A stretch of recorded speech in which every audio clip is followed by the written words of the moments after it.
Hey gang, welcome back to Joe Daddy's Garage. Today's video is part 18 in the 68 Mustang fastback build known as Fangled.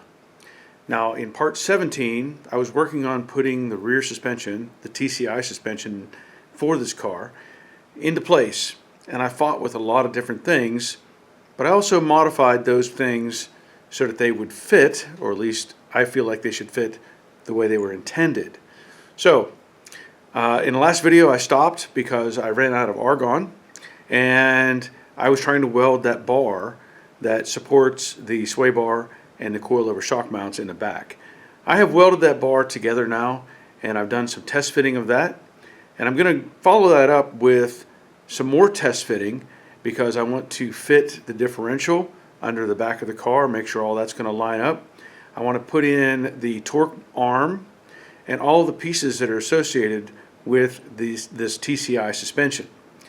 The goal here is to do a test fit of everything, maybe even get it on some wheels if I can, just to see if everything works the way that it should. You always want to make sure before you get to the paint phase of anything that you have test fitted all these parts, because once you put paint on them you may regret it later whenever things just don't go together. So let me show you the status right now and how things are looking. For now, I have rolled the differential over here in front of the car. This is the driver's side, this is the passenger side. Now there's a variety of parts that are going to attach to this. So we have these pipes with threads in the end of them. They're going to take these like Heim joints here. There's some long bolts here that are going to interact. There's a bunch of stuff that's going to happen. Now the instructions, whenever you start going through these, it shows attaching the sway bar to that, or sway bar mount I should say, to that crossbar. And here they are putting the bushings in. So here are the bushings, and these have these rings on the end of them with a set screw. So when you put them on, you have a bushing on coming in from one direction and the flange on the other side, keeping everything from moving. So you can see them putting that in and then tightening up that flange. So it keeps the bushing tight against the inside of that piece of pipe, because you can't put anything in there without supporting it. If you had a bushing by itself, it would work its way out. So that ring holds that bushing in place. Here they are putting everything up in place. They've installed that bracket, or installed the mounts for the sway bar, and then they put that bar up in, and they're showing it bolted in place. Then they moved on to the differential. Now, this is if you were going to do it yourself, and it's showing you modifying it and attaching pieces and parts. Obviously I'm not going to be doing that. And then they show this setup here. So here are these arms or pipes that I talked about, and there is a bolt that goes through the top, a bolt that goes through the bottom, that also goes through that torque arm. So all this is going to be put in place. Here they are putting the coilovers up in the bar, as I talked about previously, and then working everything into place to make it all fit. Connecting the panhard bar, install the panhard bar on the frame bracket, and that's down there on that part of it, and sway bar end links, and then poof, you're racing. Now what I've done in the back is, as I've already mentioned, I have these lower bars that will attach to the differential, and I've fitted this bar that I customized. I have welded it together as I expressed earlier. One thing I get concerned with whenever I'm doing these is the length of these bolts. Now this is what comes in the kit. These are grade 8 bolts. What I don't like is how little the thread amount is coming out the other side. And what I mean is, here's the nut, and it has that nylock feature on it, and you can see the threads. I'm not going to count them, but if I put this up in place, there's a comparison. Now this has a washer on it, as they want you to put on it, and I don't like that length. I'm going to go out and get some longer bolts, because I want that bolt to go through that locking feature. So it's just one of the things you have to think about whenever you're mocking these things up. Now why they make these bolts so short, I don't know, because the thickness of this piece, as I demonstrated, let's say on this one, that I hammered up into place, that didn't change. And so this thickness here and this thickness of this flange are the same. They've not been changed, even though I modified this pipe. So I don't know why they use these shorter bolts. So I'll go find some. For now, I will use these bolts and nuts to put it together.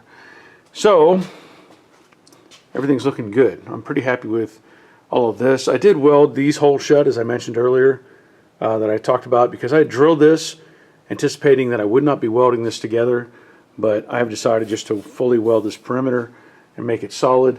And on this side, I welded them, even though I never drilled through those holes. I welded those shut. I also welded these up in the top where it would have had a bolt go through. And I did that on the driver's side, and what I'll end up doing is coming back in from the top and welding those holes shut that I had drilled, because I want it nice and clean whenever I do this. Now the plan is to try to get the differential up underneath the vehicle. I don't remember how I did this last time, because that's a pretty heavy unit. And I know I have a transmission jack that is sitting over there that I think I used that the last time. In fact, I think I built that little plywood box on top just to hold that differential, because you know, when you're doing this stuff by yourself, it's a struggle. So I'm going to see what I can do. It may come down to actually lowering the car, having the differential sitting down here on the floor, and just bringing the car down and working off the floor to try to get it in place. There's always another way to get things done. This differential's very heavy, but when the owner dropped it off, he brought these little dollies along with him, and so I used it to move this around. I lowered the car down and tried to, had the rear end centered under the back of the car. And I noticed I was going to have trouble with those arms, so I put these blocks of wood underneath so that they would not jam into the concrete. Once I had the car low enough and could line up these arms, I put the bolts in, and this was the easy part, because there's nothing fighting you at this point. You just have these couple little pivot points that are easy to manipulate and move around and make this connection. So I thought that it wouldn't be too difficult to do the rest of this, but this video, even with a time lapse, was pretty long. I had to trim it down quite a bit and just show you the highlights of what I was doing. So I showed the assembly of the bolt and the spacer onto the shock, and then I'm trying to figure out a way to make this work. Again, I cut this down because there was a lot of things happening. I kept kind of losing the angle, and I had to figure out how to get this up in the air. In hindsight, I probably could have set this up on jack stands before getting it under the car, but by doing it this way, I was able to control it somewhat by having the arm connected, and then I started using the jack stand to give it an anchor point. It's, trial and error at some point whenever you're trying to do this. So the front section here, I jacked up underneath the yoke assembly for the drive shaft and just kept adjusting until I was able to get it within range so that I could get the bolt in there. I continued to make adjustments on both sides until I got it up high enough that I could get these bolts to get at least started into the mount points, and using the mallet just to kind of drive it in there. I wasn't trying to get the nut on the backside just yet. I was just trying to get it in place. So this is challenging whenever you're trying to do it by yourself and trying to just put it together. It is having these things, getting things lined up. These shocks have to fit in the hole, and it is a long pipe that is on that. So to get all these things to work together by myself, I have to go back and forth with the jack and trying to get this lifted up.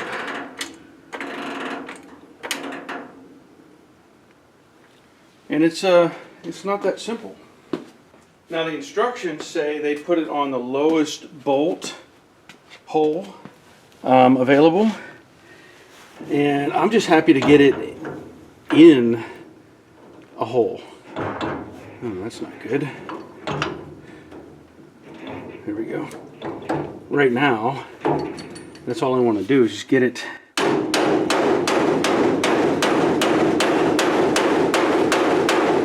into one of these holes, just to hold it in place.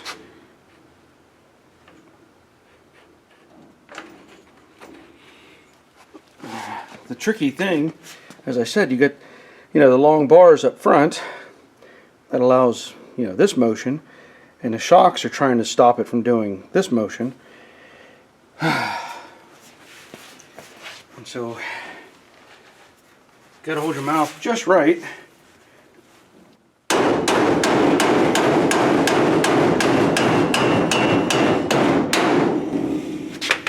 Okay. At this point, that's in place. Now, the other challenge when doing this, or putting these bolts in here, is on the inside, on the front, the 3 holes that are on the bottom bracket, bottom part of the bracket, the top hole, as the bolt's coming through, that arm that is connected, that bolt bottoms out into that arm. So when you're doing this, ideally you want to have somebody with a nut and a washer up inside of that, and as you bring that forward, that nut needs to be turned onto it, because right now I could put my hand up there and I can tell you that the bolt is touching, making contact with the arm. And even that, it's showing, I didn't put a washer on it, but it's got a little bit of a gap back here. Hopefully we can take another look at it. I'll try to get it up in the air and look at it again.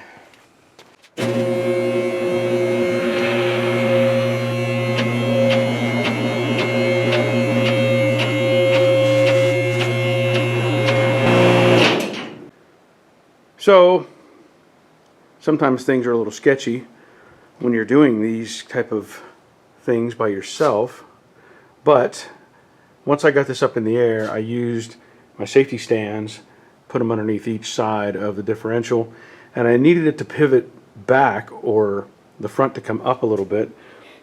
So I used my jack and a piece of 1/8 square tubing.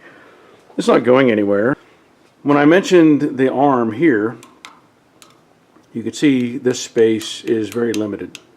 And if I use the nut that comes with the kit, which we will use, you can just see there's a little bit of room up there in the top. And if I come back here, that thickness is pretty much the same. And of course I still have to put a washer on the back side of this. So when they assemble this, they tell you in the instructions they go to the bottom bolt. And it's probably do that because it's easier to assemble. Now the other thing I don't understand, like you've got this adjustment end here, but this end is not. And if you're going to be indexing this on the bottom here, I like it better if you could turn this whole thing versus taking this apart now to turn that end to make adjustments and then putting it back in. If I were designing this, this would have an adjuster on both ends. So when you're looking at how it's placed in the wheel well and the interaction between the shock mounts and all this stuff here, there's room for improvement. And I just don't know why they didn't put an adjuster on them, and so you can turn the shaft and then lock it down. It would make it a lot simpler for adjusting if you're going out racing. So this side as well. Same, and that one's actually loose right now. So what I may end up doing is raising this up just a little more and putting that bolt in this bottom hole just because it's easier to get to. And I have to consider the idea of whether I need to lengthen this arm to get this to change as well. There's more to do, but I'm going to get at least this part of it connected, and then I'll work on getting the other pieces to interact and connect with the spider. I made an adjustment and I moved this mount to the upper hole, which gives you more clearance here at the bottom. In fact, it creates more access even if you want to use the upper hole. Now, changing these angles, this geometry, helped with that shock a lot, because now this thing, I can just push it right over and easily tighten that up. I do have one big washer here, and I did put the other washer here. It doesn't say where it needs to go, and I don't know if that's correct or not. That's an awfully big washer for that surface, or if it needs to maybe go on this side or somewhere, but right now it's over here. Same thing on the other side.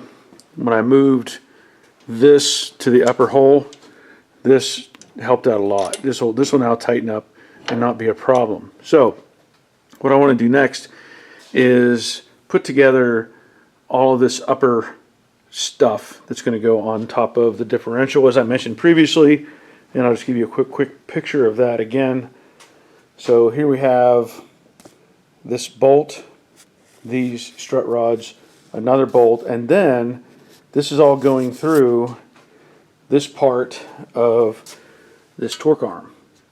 So I'm going to have to get that up in place as well, but that shouldn't be that difficult at this point.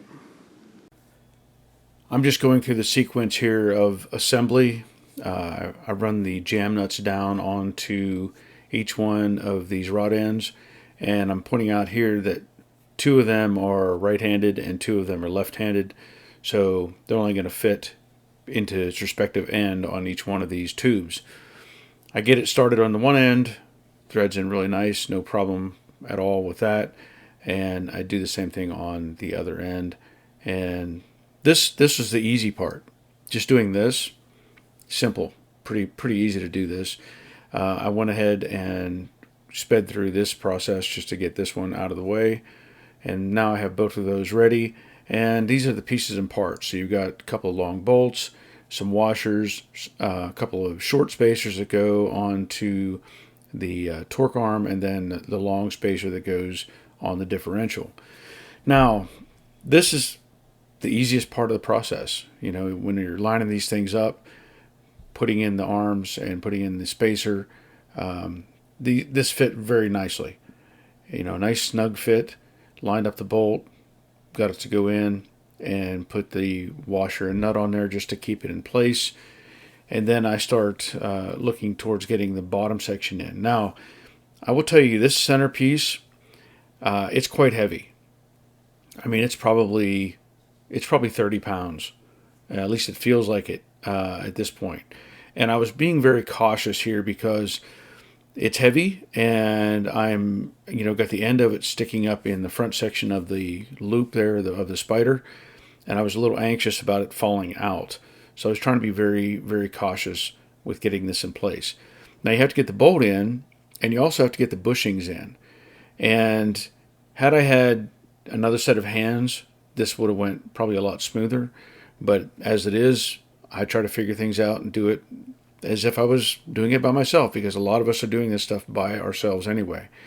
So once I got the bolt in place, I decided to put a piece of square tubing standing up on end at the back of it, and then I used my safety stand to hold the front of it, because I definitely did not want this falling and landing on a foot or hitting me in the leg or anything like that.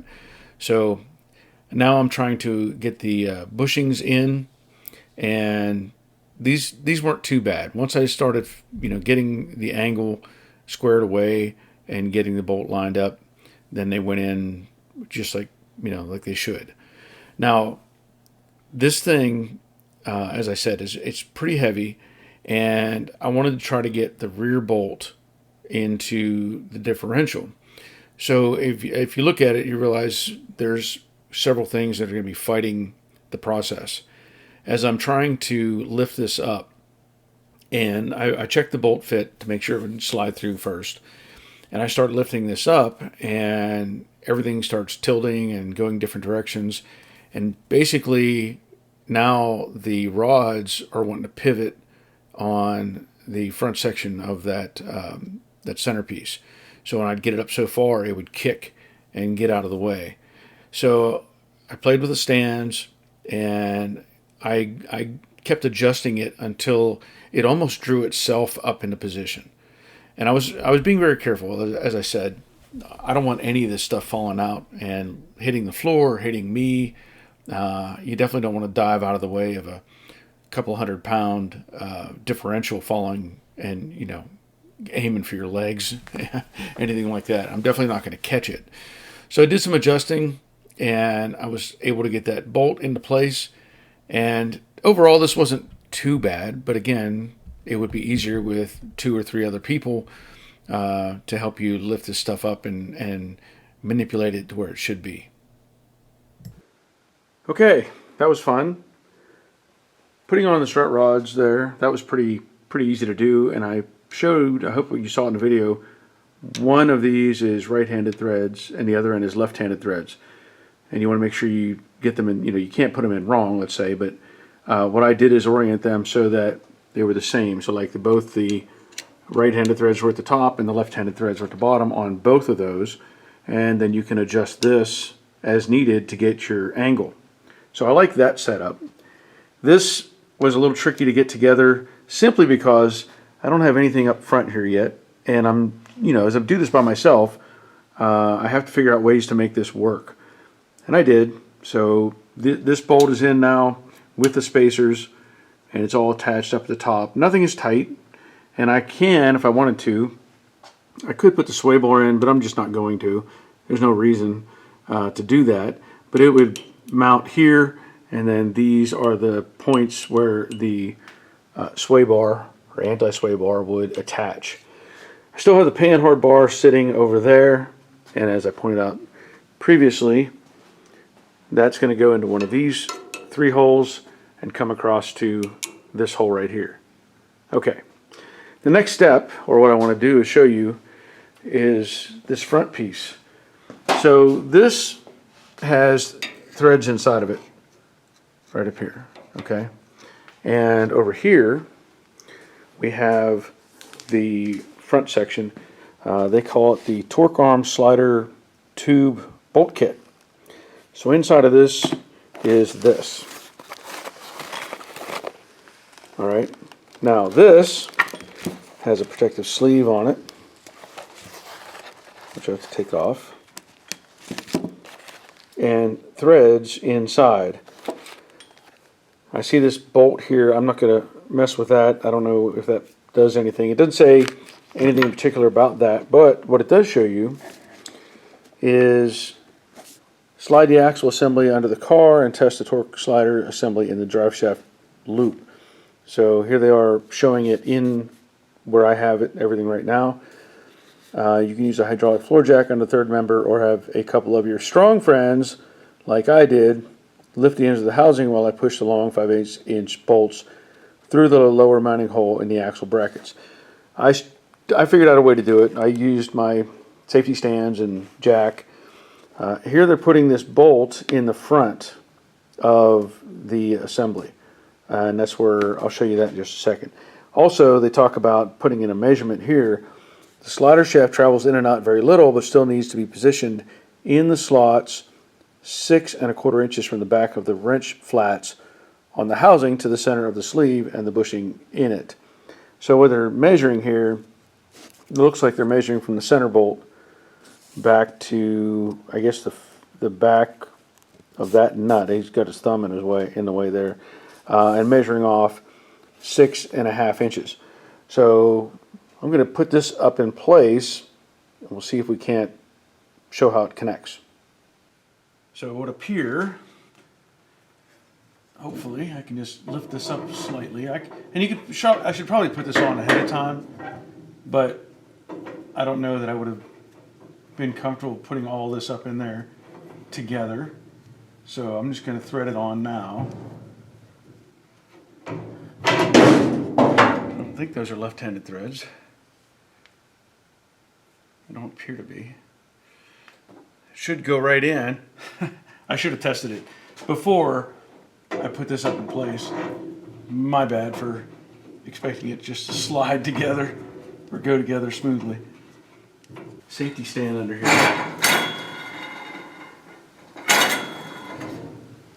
Lift that up a little more.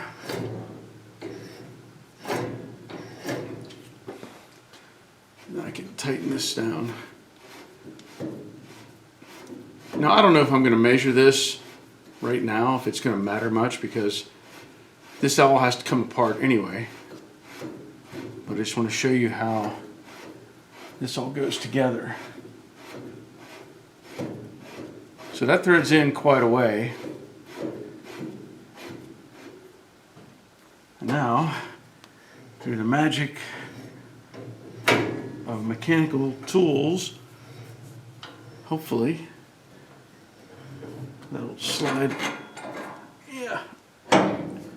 Or not. Slide right in. Yeah. Or not.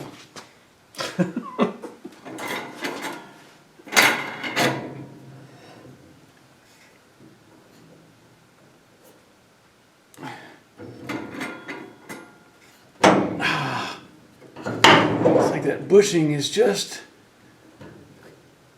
hanging up a little.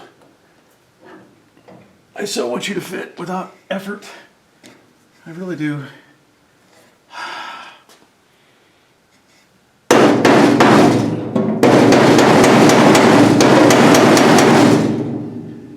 Well, why am I not surprised? Why am I not surprised?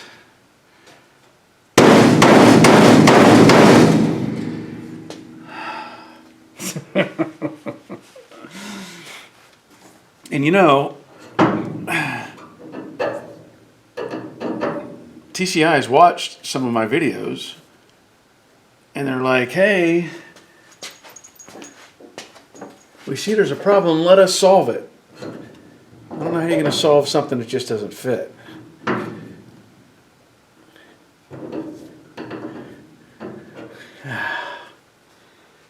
Why? Why? Why is that not fitting?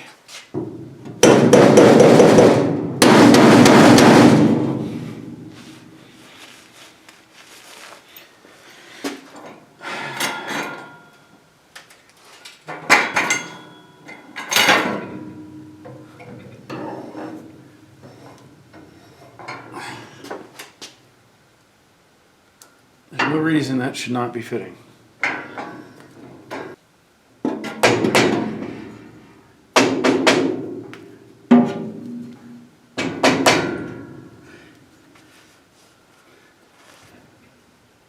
I really can't make that bushing any. I mean, obviously you want it to fit snug.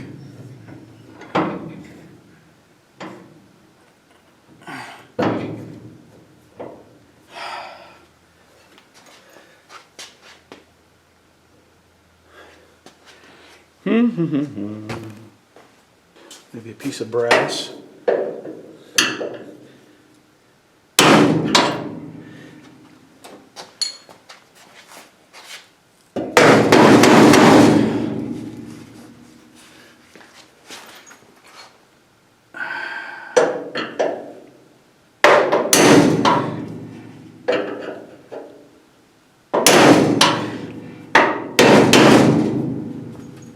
I don't know.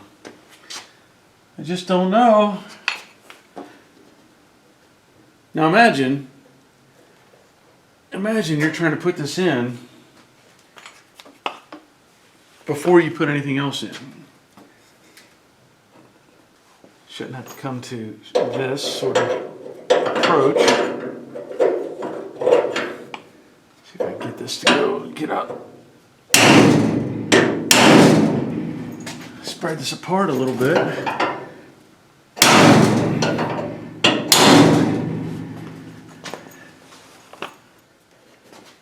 I get one side, just catch. And then, or just go, and then the other side.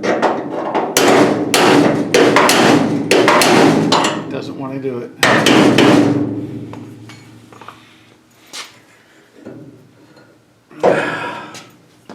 Here's the thing too.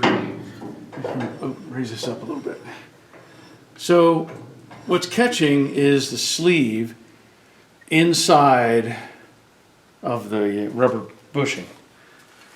And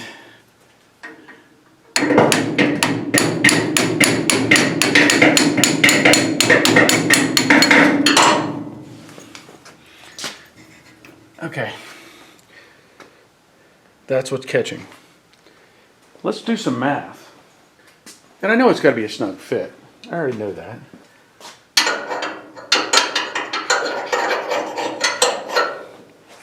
Ain't fitting. All right, so if I do a measurement, make sure I have, y'all can see what I'm measuring here. So I'm measuring, and I've got it square in the jaws, and I've got 1.752. 1.752. Now, let's see if I can, man, I don't know if I can get these in here good enough. Nope. Not that way. I'll probably have to come in from the inside.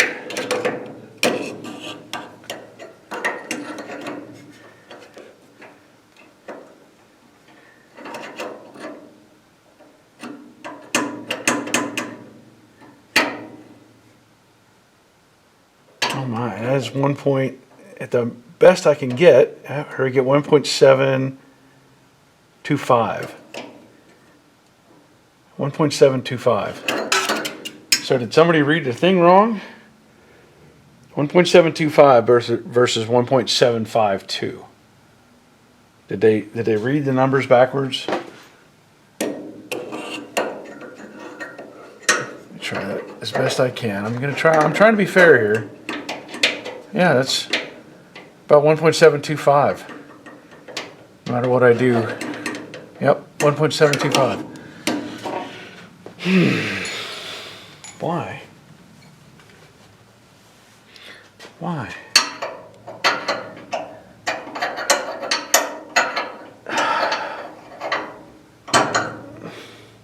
Okay. I don't know what I'm going to do. I may just have to punt at this point.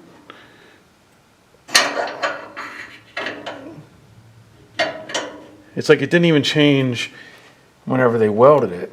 There, the 1 point, look at that, 1 point. Get the narrowest. 1.725.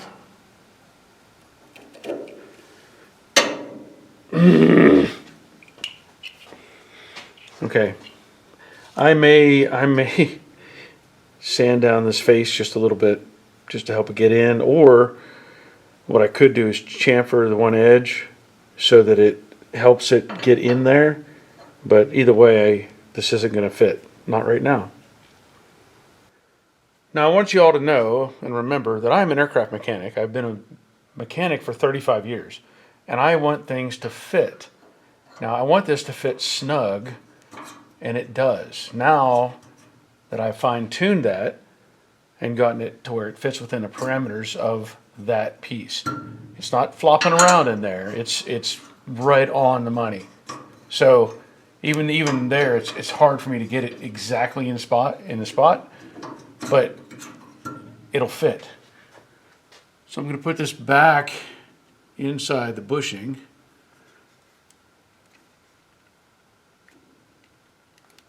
Man, look at that. Now it's the same width as the bushing. So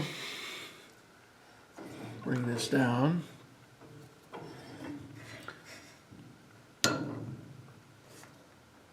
I say to bring it down. It should just pop in there now. Now the bushing doesn't want to fit. Okay.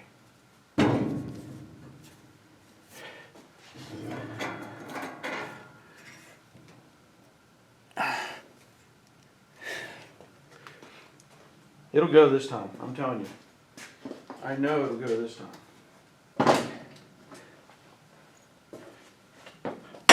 Just have to get the adjustment. I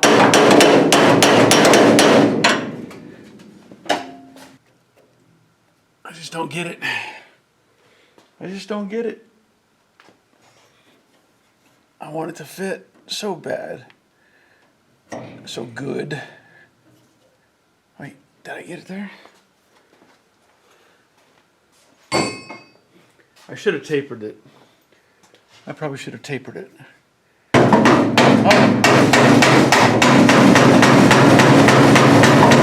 Well, it should be dropping in. Get this out of the way.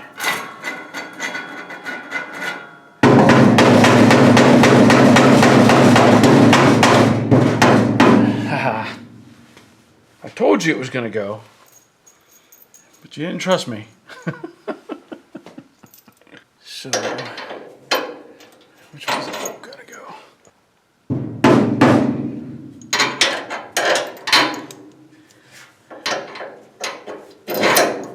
go? Okay.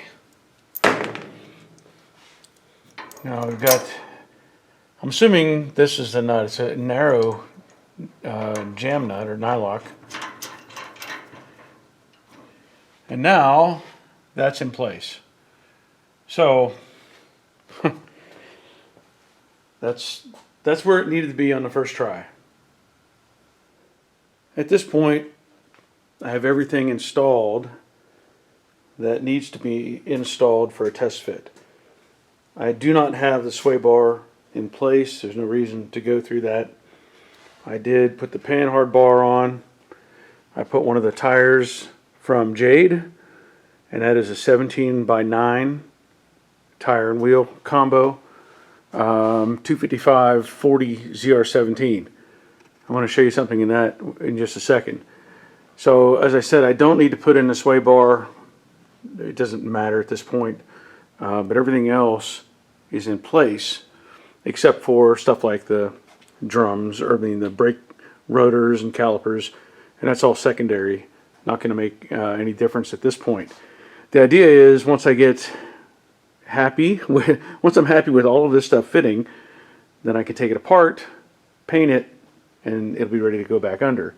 There's still a lot more to do. I'm going to probably try to put the front suspension on, just because I'd like to set it on the ground. However, I've noticed, now we did not mini tub this car, and we're not going to, but this wheel, this tire and wheel combo, is rubbing. So we have to look at that for future reference. I think the offset on this is 4.5 inches, I think. And there's room up there yet. We can, bring it out a little. And if it had maybe a 1/2 inch spacer or something like that, it would probably be fine. But it's really just catching on this front edge. Now, what we could do is cut this and move the wheelhouse in. There's still time to do that sort of modification, because you can see how much this curves, and if it was more square, which can happen, then it would leave more room for that tire. But it's pretty close, even in the back, and I don't know if it can show very well looking at it this way from this angle, but it is just something to consider at this point. We're not sure what the wheels or what the tires and wheels are going to be on this, but to give you some perspective, that's how it looks with those 17x9s in the back. Really, you could go bigger. There's room there for that. We just have to think about the potential for the tire rubbing on the wheelhouse. So I may see if I can get all of the front suspension on and put the rack and pinion on, just to get a good look at it all together, and possibly get it down on the ground and look at it roll around a little bit. We'll see. Now that I have everything in the back, I think I want to do a full mock-up. I want to get all the suspension parts back on up front. I think I mentioned that earlier, I'm not sure. But I want to show you some other pieces. So here are the rotors for the rear. And I have not taken them out of the bag or out of the packaging yet. And here are the calipers also for the rear. Also a set of brake pads, 3 quarts of fluid gear oil, and this is 85 W140 9-inch rear end gear oil. It says Curry right on it, so they have their own brand. And then in this box there are some rings here, and these say adapter rotor registration rings. What I'm going to assume is these go on to the rear axle, and that it helps center the rotor on the axle. So there may be a bit of a bigger space in this center piece right here, and I believe that is meant to fill that space up. Not too worried about putting that on at the moment. There's also a set of bolts there and washers. So what I want to try to do I want to try to get it on the ground just to have it, you know, see what it looks like with the wheels on it. And I showed earlier that the rear tire that I had in place was rubbing.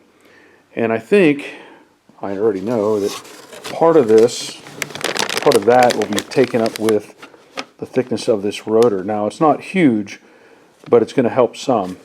So I'm going to put the rotors on the car. I may try to use those rings, I don't know, but I'm going to try to do that. And then I have brought out all the front suspension parts again, get all those in place, and then we'll see what it looks like. So what I find interesting with this is a forward lug pattern, but you can see these axles have a second set of holes in them, so you could have two different sizes.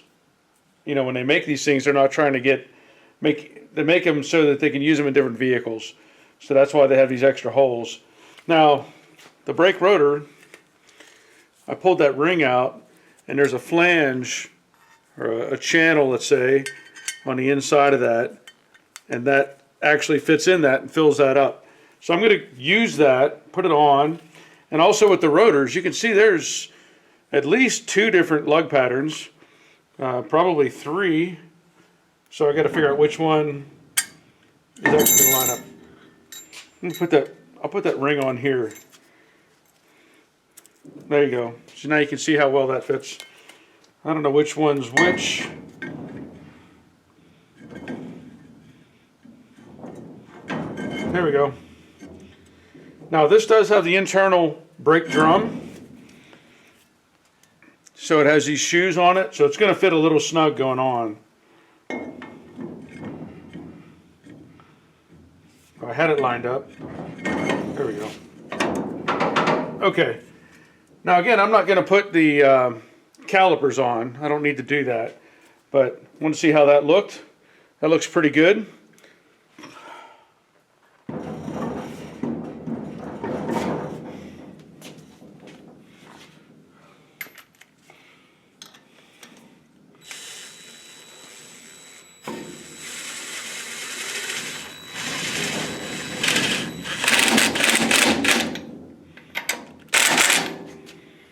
That looks better already, doesn't it? Okay, I forgot that the tire was already making contact up in this area here. And I've added a couple washers just to give it a little bit of space. But also I can see where this is flanged over a little. So I want to knock that back some.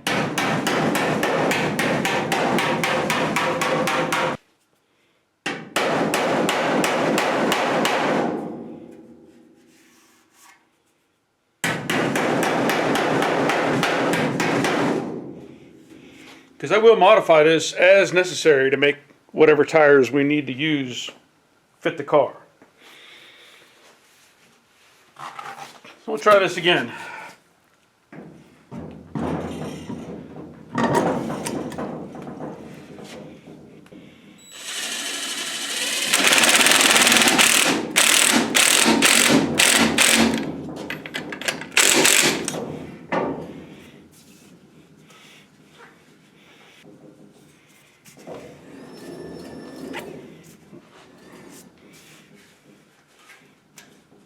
It's just barely missing. Okay, I'll get the other side on. Now, I was starting to put the front suspension together, and I'll be honest, I was not paying much attention because when I first grabbed this control arm, I was looking at where the sway bar mounted. I wasn't too worried about anything else. I just wanted to have that post facing forward. So you'll notice here that I'm putting the passenger side control arm on the driver's side, and I went through this. I started putting things in place, and I actually test fitted the shock. And looking at it, I'm like, wait a minute, this isn't right. So I have it in place. I put the bolt in, and I did some editing on this because I had started to put the shock in, as you can see there. I said, nope, this is on the wrong side. So I took it over to the other side. And you know, when you put these in, there's going to be washers space. You might have saw that washer fall that was on the end of the bolt. But you space washers in between the bushings as well. So I don't have that all configured exactly like they designed it because I'm not ready for final assembly. Put the nut on, and there I'm pointing at the post that's facing forward for the sway bar. Now the shock, you'll see that adjuster that has to go to the bottom. I didn't really think about it when I was first playing with it, and I had that facing up, and you would not be able to fit that shock upside down. It will not go into the control arm. So I'm showing this bolt. It's got a couple of bushings. So when you put the bolt in, you put the bolt with the washer, put it through the control upper bracket, put the bushing in, then the shock goes in between, the other bushing back through, and another washer and the nut. Same thing on the bottom.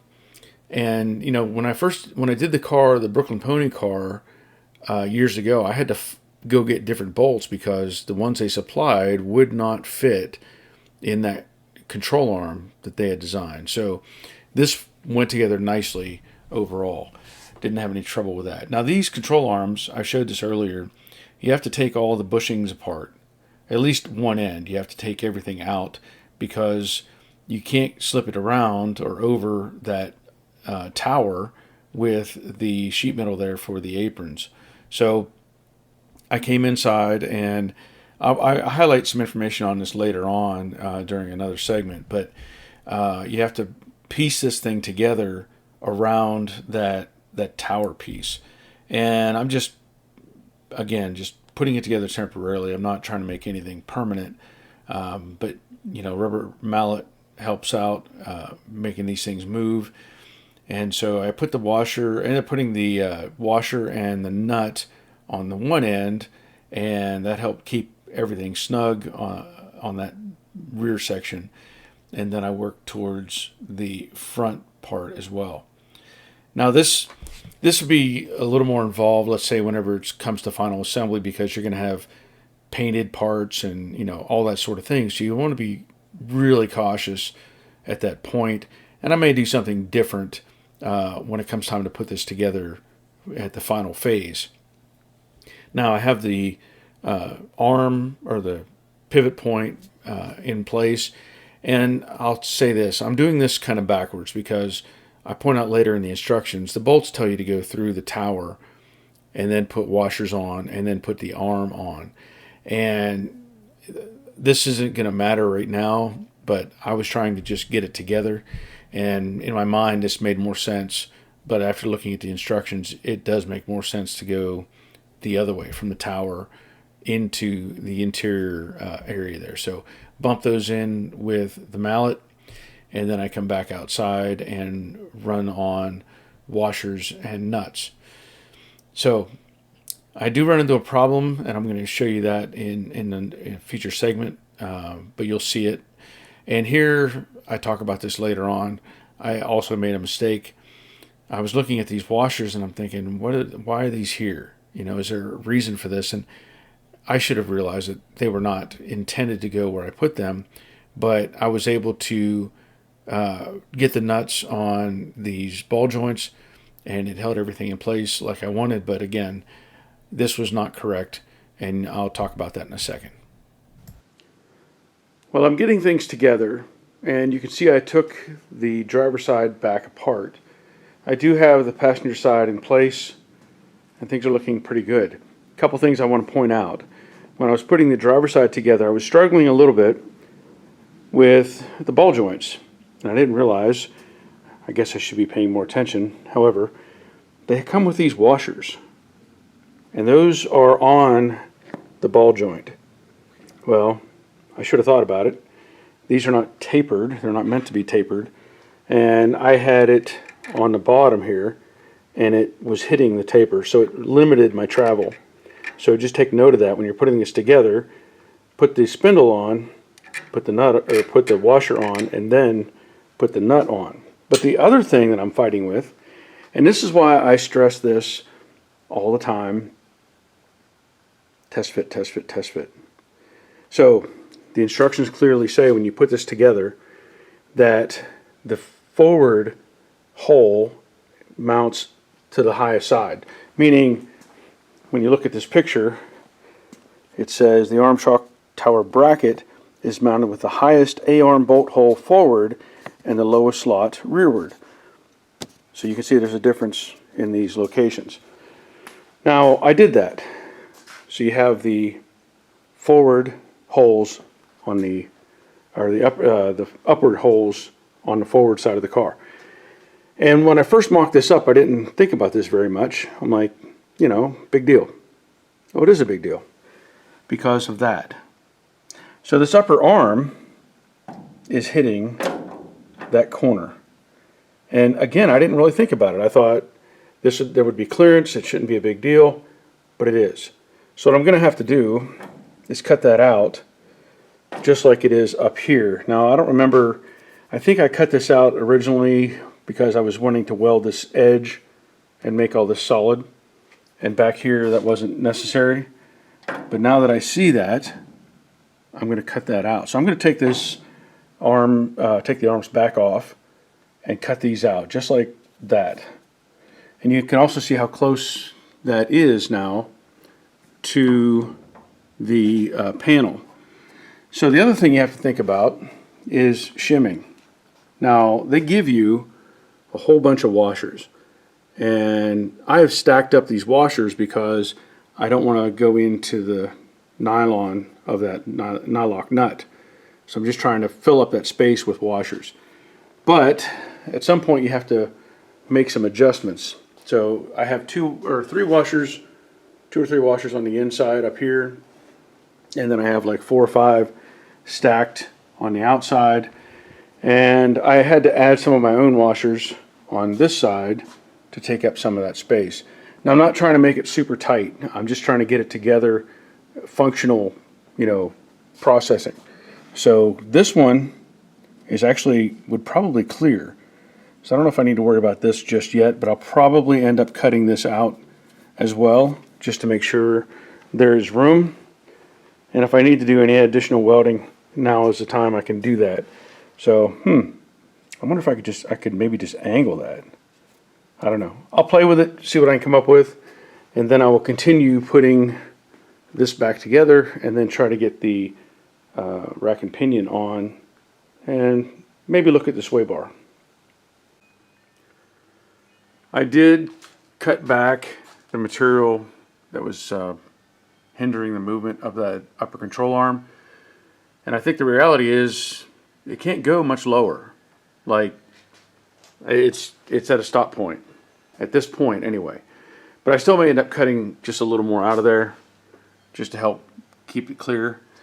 On the other side, whenever I cut it back, this side had a little more of an angle to it, and I may even clean that one up just to give it a little room, just in case. The other thing I want to point out is those bolts that I used, there's actually 2 sets of bolts. They have the silver ones, and they have these. I don't know if I can demonstrate this very well. And you can see the gold ones are a little bit longer. It also points out in the instructions, when you're putting these on, install the upper A-arm and the shaft on the inside of the tower with shaft serrations facing the tower. We recognize that. That's going to help keep it from moving. Install the 9/16 bolts from the outside through the tower, then the camber adjustment washers, then through the A-arm, blah blah blah. Now it says here, start with 4 thick washers per bolt on the driver's side and 2 thick washers per bolt passenger side. The driver's side frame rail is wider than the passenger side. Now of course when I put this on, I ran the bolts through the bar, and then what they're saying is run them from the tower piece to the inside of the car. And that makes more sense whenever you look at it. The washers will take up some of your room if you're trying to adjust versus just the head. Now I'm not sure if it actually recommends putting a washer on the bolt head, and I don't see that in the notes. So just know there's 2 different sets of bolts, probably for, you know, bigger adjustments. As you see, the shock, the adjustment ring on that is showing maybe 3/4 to 1 inch of threads, and in this case I don't have that adjustment. You have to loosen up this little bolt right here to turn this. It won't do it with that locked down, and I think there's an Allen wrench in the bags somewhere.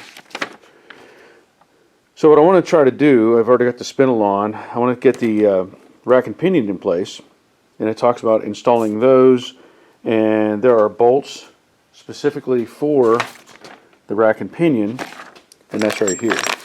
So Mustang 2 power rack bolts, there's a couple of bolts, washers, and nuts. So that'll go up in place. I've got the tie rod ends here, and that's a MIG product. The the grease fitting, the Zerk fitting is in there, and the nut in these bags. So there's a pair of those. And then once you get that on, here's installing the rack, showing you taking some measurements. I'm not too worried about this at the moment.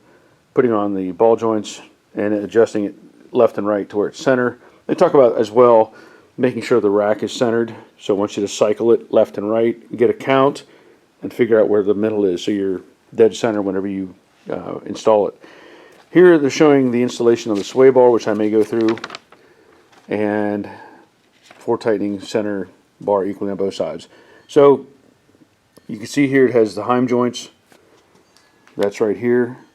Then it has these bolts, and these are actually like a, I always say Allen head type of bolt, and those will go directly into the end of the shaft here and directly into this post on the lower control arm.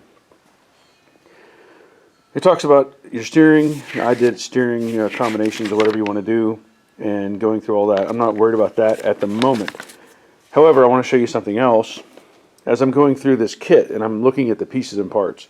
For one, I have this set of bushings.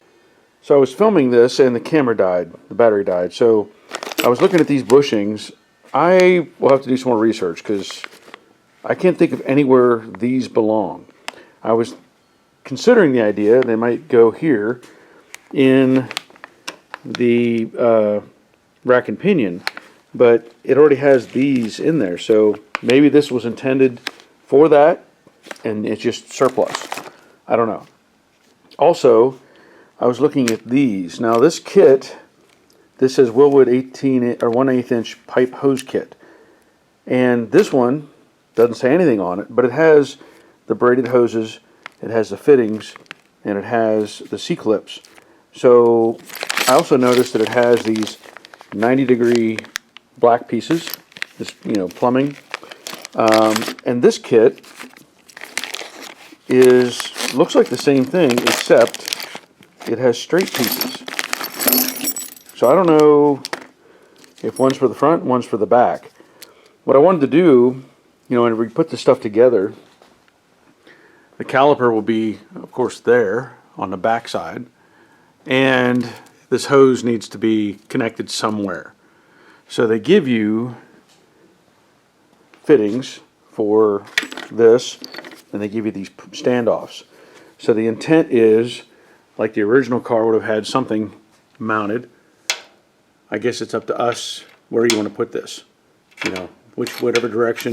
So that may come later on, whenever I get closer to a more complete test fit. Right now, I'll have to do a little checking because I don't know why they have a straight piece and why these are 90.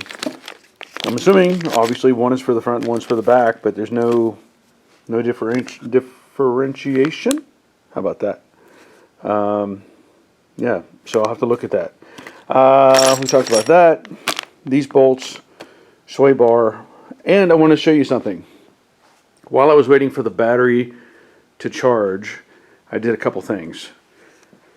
And this is going to get a little complicated back here simply because there's so many pieces and parts. Now, what I wanted to do is test fit the MagnaFlow exhaust system.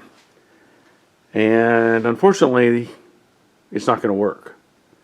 As I was trying to, the piece, it's designed, you can just put it in place and clamp it together and be done with it. But I went ahead and put in the rear sway bar with the end links as they describe them. These connect together, and put those in. I only have the bolts loosely in place up top there, but it's enough to keep it where it belongs essentially. And I had to take the panhard bar off because, well, it would go right through the exhaust. So it comes across to here, and just, man, it's not going to work. MagnaFlow, mufflers, and then we have this piece, crossover pipe.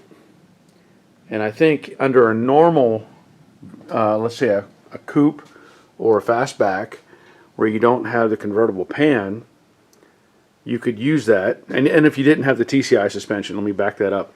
If you didn't have the TCI, then you could put that in the middle here and everything would work out fine. Right now with the spider in here, I think the intent of this design is to have you put the exhaust pipe on either side of the hoop there for the drive shaft and go through those gaps, work your way back, and then, you know, work it into these mufflers or whatever mufflers you want to use. Now we do have headers for this configuration, and I'll have to do a lot more mocking up to see what we end up with. I don't know overall how this is going to work out because I don't know what's available for the modular, you know, Coyote engine. I know everybody's done this, or a lot of people have done this, so there's got to be some sort of configuration that works, and I'll have to do some research. I don't know if we can go through there, because if you look, you got the big transmission is going to be there, and more than likely it'll have to go underneath through this space and then maybe come up. I don't know. If anybody has any links or anything, let us know. We'll see what we can come up with, but space is limited. All right, I'm going to see if I can't get the rack and pinion in place. So that's going to go up there. Now I have not cycled it back and forth to find center. I'm not going to do that just yet. That looks like it lines up okay. Big bolt.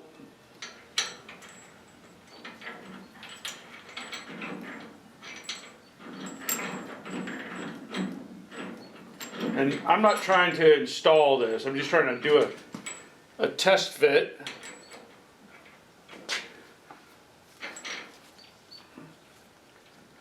And that's the thing about these rack and pinions, they leak. So I've already got oil on my glove just from handling it. And that's, I don't know, I guess that's normal.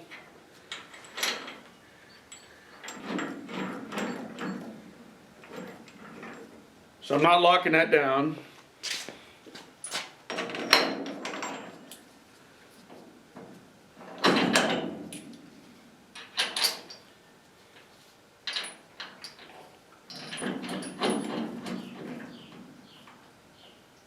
Okay. So in the end we have these the threaded rod ends, or the threaded ends for the tie rod. Jam nut. Now you would take this little sleeve off. That's only there for shipping to protect the threads. So you would take that off, but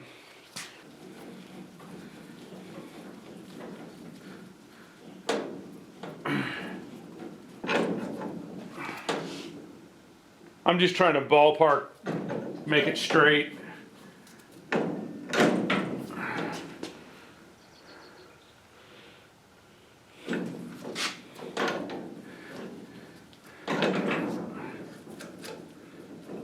That's pretty close. Now in the kit here, when I open this, I haven't opened this yet. So there's the jam, or the castellated nut. But there's also, I didn't see this till just now, a secondary nut. And I'm not sure if it's intended as an extra, or if you would want to put that on there. I don't see why you would need to.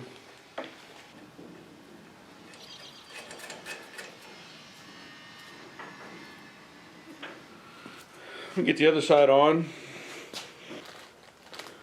And if you're wondering, I know you are, I've got these 3M earmuffs on because I want to listen to the radio.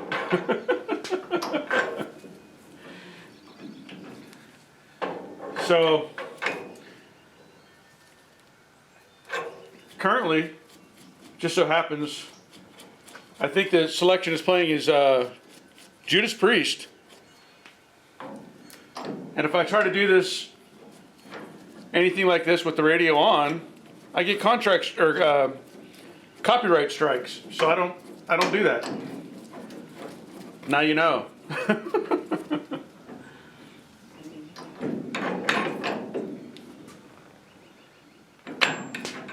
Now, you could probably turn this shaft internally here to fine tune it because all you have here is one full rotation. So I'm assuming there's probably a flat spot on this, and there is right there. So you could index this while this is attached. I'm just ballparking, as I said. Okay, nice. That looks really good. Now what I want to do is I'm going to put the sway bar on just because. Now what's interesting with this kit, it comes with the loops that hold the bushings.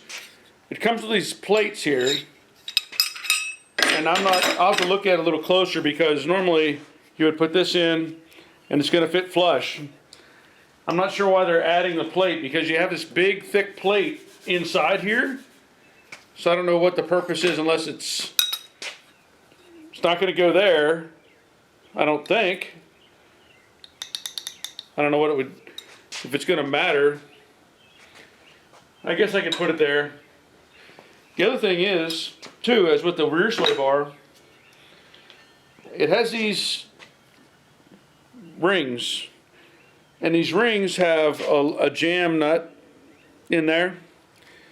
And I think the intent is to put these on so that the sway bar doesn't move around.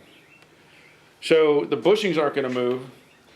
And these things are not split. So I may or may not try to put this on just yet because it looks like, oh wait, it is split. Oh, I figured it out. Usually I don't see that. I didn't see the split. We're good to go.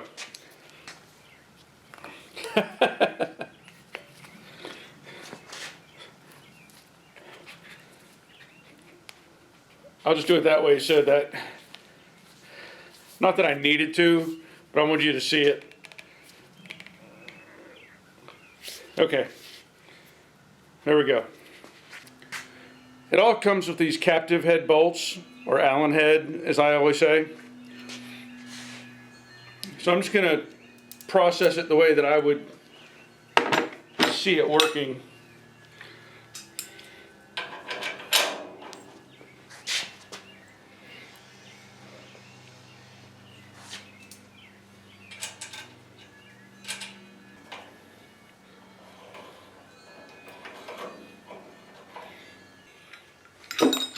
Wanted to verify here. Looks like the dip is down, which makes sense.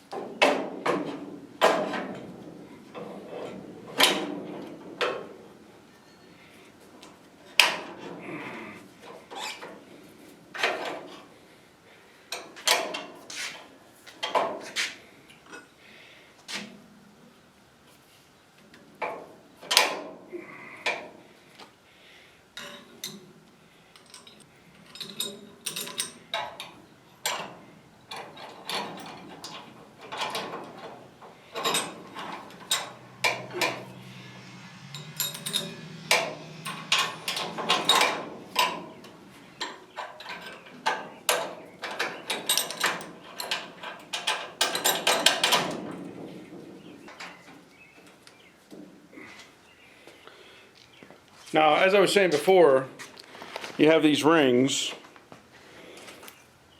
and there's probably a couple ways you could put these on. You could probably put them on, and I'll look at I don't know what it shows on the instructions. Yeah, that's what I figured. It goes on the inside. So I'm not putting these on, but these would go in here. And that way you can center the sway bar and then lock it down. So just keep that in mind when it comes time to put this on. Now, these big rod ends or heim joints, adjustable.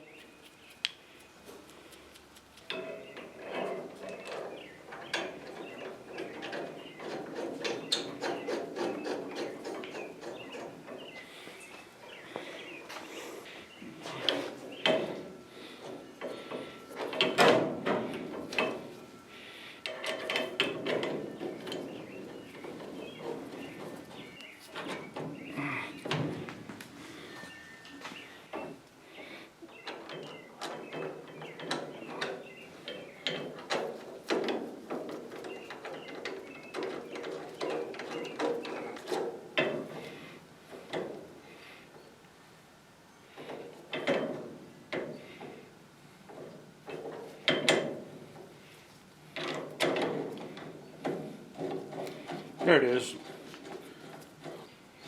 That threaded in nice. This is a little one. This is stuck a little bit, which is not surprising, but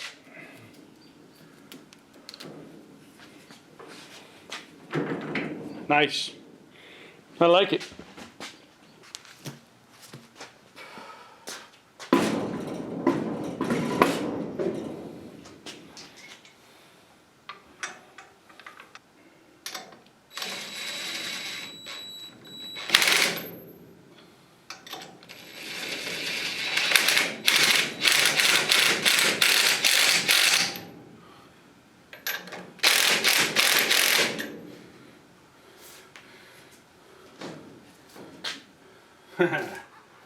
That looks pretty good.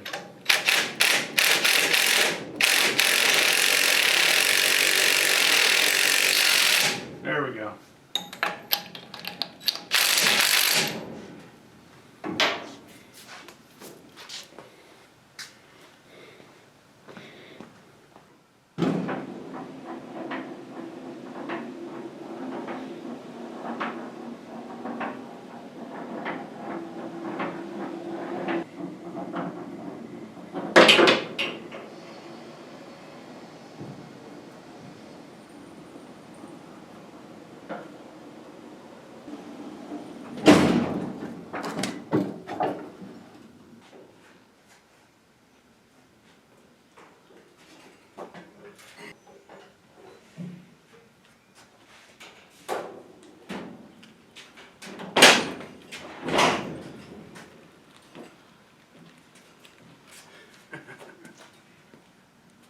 Technically, it's a roller.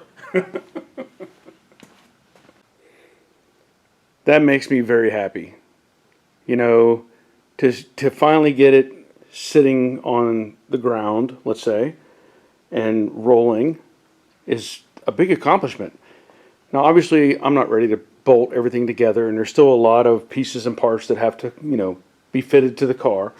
But just that action alone to show that it can roll and move around as needed is a big step. I am very happy about it. Also, I should point out, with this configuration, right now, this car is sitting very, very low. So if I got out this handy dandy tape measure, and just to give you some perspective, crease or the bend at the rocker panel, we're at about 13 inches, and I would say the height is somewhere around 52. If I angle this, which I'm going to have to get to the rain gutter, so let's go to the middle of the door, top of the rain gutter, right now is 49 3/4. Go to the front of the core support at the apron, and that's roughly 32 inches. So right now, that is sitting pretty low. And I'm sure there'll be more adjustments that will be made later on. Yep. This car is going to be so nice when it's finished. I'm looking forward to getting everything on it. And I'm even looking forward to seeing it in paint. Now, the next phase, other than maybe doing a little bit of work here and there on sheet metal, I need to get a mock-up engine. I do not want to use the engine itself and the transmission to try to fit everything together, because I'm going to have to modify the firewall, the tranny tunnel, and to put that engine in and out several times is probably going to be a struggle. So I'm going to get one of those, I think it's PYR or something, those plastic engines, and you can bolt things to it like the headers, which will help with figuring that out, and the exhaust.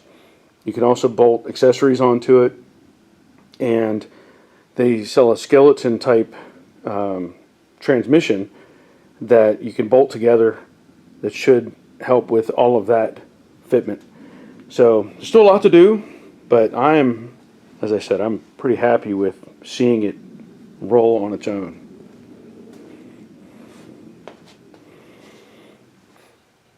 As I said, I'm very happy with how things are going right at this moment. Now, I've talked about the TCI issues. They've actually commented on my video, and they said, hey, let their tech department help out with this. They said they measured their spiders, I call it, and they said what I received is not the dimensions that it's supposed to be. And I get that to a point. If you go back and look at my Brooklyn Pony videos, you'll see I ran into the same problems. So I appreciate TCI responding to my video, but it still doesn't make it any better. Like the last video I did, or the video I did on Brooklyn Pony, I had to reshape things, cut things off. Same process that I'm doing with this car. And I make it work as I've done in the past. One other thing that I want to point out, and I mentioned this briefly in the video, whenever you're doing this, and I don't know why TCI does this in particular, some of the bolts come up short. And I know in the back where that crossbar runs, you're limited on the driver's side with the transition panel or the trunk drop panel where the gas tank goes, how much space you have in between there based on the thickness of the flanges and all that sort of thing. And I get that, but I don't know. It seems like the bolts to me need to be a little bit longer in some of these areas. Some of them are plenty long enough, and that's great. But you have to, compensate. So I think I mentioned I'm probably going to make a list for myself of the bolts that I'm going to need or replace. I did the same thing on the Brooklyn Pony car. In fact, I probably still have my notes over here. I did a drawing of the underside of the car, identified every one of the bolts, and then determined what length I needed to make it work. So you may end up doing the same thing. I can't say it's anything wrong with how TCI is doing things, but I know from my personal perspective, I want to have threads showing. I want bolts to be what I feel is the right length, But pay attention to that if you're going to do one of these. I can't fault them. I think this is a great kit. There's always room for improvement. We know that. So I want to thank you for watching. I want to thank my patrons especially for helping me make these videos and supporting me in doing this. I know it benefits a lot of people to see these videos. If you're interested in becoming a patron, there's a link in the description box down below. There's also links to any tools or equipment or products that I endorse, and you can click on those and buy one of those, and I get a little kickback on that as well. But that'll be it for this video. So until next time, take care of yourselves. See ya.